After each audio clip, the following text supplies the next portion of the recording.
In this section, we will see how to download PyCharm, that is the Python's integrated development environment. Now just try to search for PyCharm.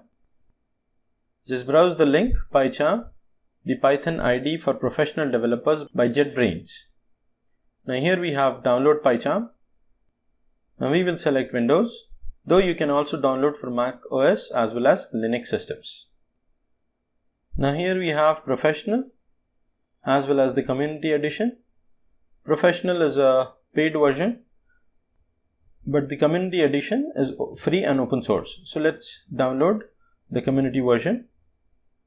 Once downloaded, the PyCharm will be saved in the Downloads folder. Let us open the installation file and then let us install the PyCharm. We will select the 64-bit launcher. We will select create desktop shortcut as well as update the path variable. Then we will associate .py extension with the PyCharm IDE. The installation may take some time depending upon the capabilities of your system. Just try to click finish.